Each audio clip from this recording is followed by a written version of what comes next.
Hey guys, it's Corey B. I'm going to do a quick unboxing video of this PlayStation Classic. Now, in the past, I've shown you how to hack the Super Nintendo Classic and the NES Classic. I love retro video games, and I love cool hacks that allow you to play ROMs on quirky pieces of hardware like this. So the PlayStation Classic, when they released it, seemed right up my alley. I read a few reviews on it though, and it didn't seem that good. A lot of people wanted to talk smack about it. But really, that may be in your benefit right now, because I don't think PlayStation sold enough of them, and now they're dropping the price on this. This used to be $100, and I picked this one up at Target last night for $60. If you use the Target app, what is it? Sam, what's the Target app? Cartwheel, that's what the app is called from Target. I don't know why I couldn't remember that. My fiance is an expert at it. She saw that this was 40% off using that Target coupon app, so I bought it, and I'm going to open it up right now. And I'm going to be making a video on hacking this very soon in the future, but for now, I wanted to just make the unboxing video and tell you guys about the great deal. And also, when I woke up this morning, there was a price alert to Best Buy, and Best Buy also dropped the price to $60. Then I went to GameStop, they also dropped the price to $60. So everybody's dropping the price on this unit right now. So let's unbox it. And also, while we're unboxing it, I'm going to use my brand new Osmo Pocket from DJI. And this Osmo Pocket, here's the little unit right here. Here's an iPhone attached to it. I'm going to flip-flop between the footage while I'm unboxing it so you guys can take a look at this new product from DJI. I'm super excited for this. So one of the negatives people were saying about this, one, they weren't happy with the controllers because they didn't have the analog thumbsticks on them like the PlayStation later released in the PS1's life. Also, people didn't like the games that were with it, and I have to agree with that one. My favorite game playing the PlayStation 1 that I remember was Road Rash, where you're on a motorcycle and you're hitting the other guys with chains. I thought that one was really fun. I always played it when I went to my buddy's house because I didn't have a PlayStation 1. Also, they didn't like that all of the games were in PAL format instead of the North American format. So everything looks a little bit different than what you're used to.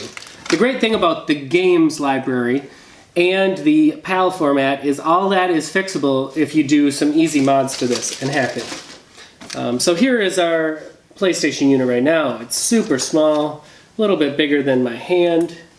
Really nice looking unit here. On the back we've got HDMI and USB. On the front we've got two USB controller ports. Now this second port is what you're going to use to hack it. We're going to throw all of our hacking files later in another video on a USB thumb drive, and that's what we're going to use to hack it. So here's the original PlayStation. Here's the PlayStation Classic. I heard that it was a quarter of the size, but really it looks even smaller than that. This unit is tiny, very tiny. Comparing the original controller, it feels almost identical here. I think it is identical. I think this is spot on. All the buttons feel the same. It looks like the same size. If I cleaned this old controller up and you didn't look at the cable, I don't think you could tell the difference. I think they look identical. This is hilarious. I'm noticing right now that I thought this was a little bay that you could open here, which is an exact copy of the original PlayStation for the parallel port right here, which on the original PlayStation you obviously can open it up. There we go. So you can open this original port up on the PlayStation. This only was on original PlayStations. They later discontinued this.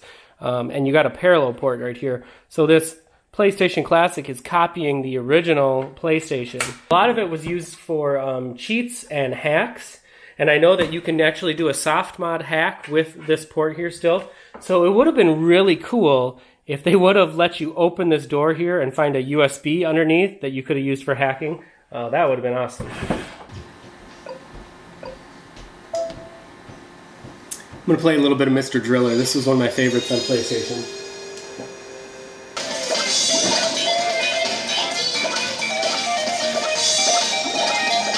I have no idea. It's like a Japanese game. I thought that was a lot of fun. I don't see any problems like people are complaining about, although, I mean, given I've only played one game so far on it. All right, that's my initial impressions. I really like it. I think for $60, it's a great buy. And maybe because of all those negative reviews that came out about this, maybe that's why it dropped in price so much.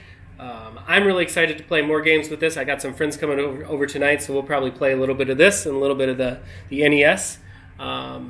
But soon after that, hopefully in the next couple days, I can get a modding video out for this.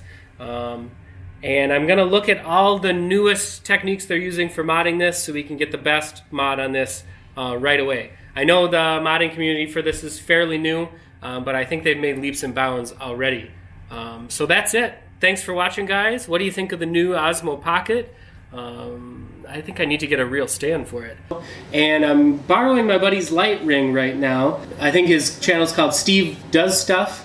Does a review on this light ring that he got sent to him. Let's show you that.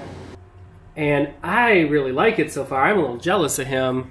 I'm going to try to make a few more videos while he's loaning it to me. And I'm going to leave a link to his channel at the end of this, as well as the review for this light ring. I really like it. All right, guys. Thanks for watching and subscribe. Hopefully I'll get another modding video out for this, as well as the Super Nintendo and the NES Classic. Some really cool mods have been released lately for these, changing your startup screen and sounds, changing a bunch of settings on these. So subscribe, and hopefully I'll get those made soon. All right, thanks guys for watching. Later.